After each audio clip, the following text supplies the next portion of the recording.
All right. God save the Queen, man.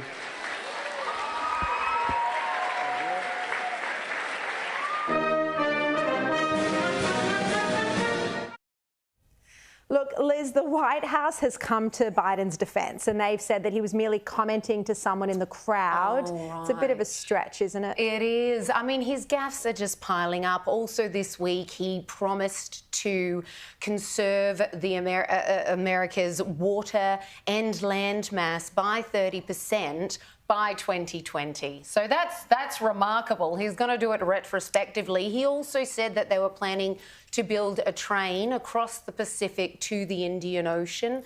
Again, I'd like to see that happen. And he literally finishes that statement by being like, oh, I'm going off script here. And we're all like, yeah, we know. That doesn't make any sense. It's actually getting sadder and sadder to see him try and carry out. I mean, he attended her funeral. We know that he knows she passed away. And that's a very likely story from the presser at the White House. This might seem like I'm just finding ways to sort of bail out Biden. I'm not.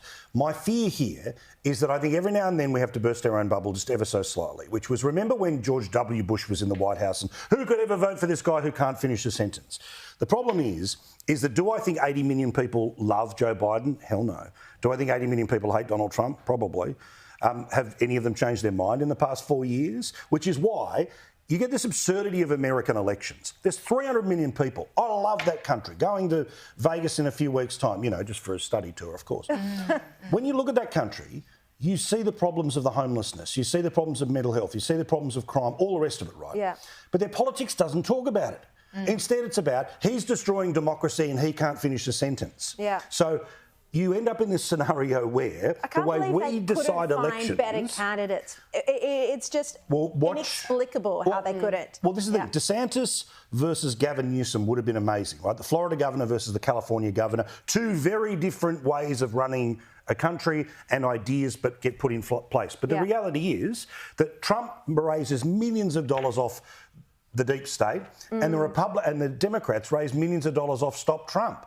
So talk about not having to engage with the issues if all you're trying to do is just wrestle over the devil horns you're going to put on your enemy's head. Yeah, and meanwhile, the US economy is in crisis and it can impact us here as well.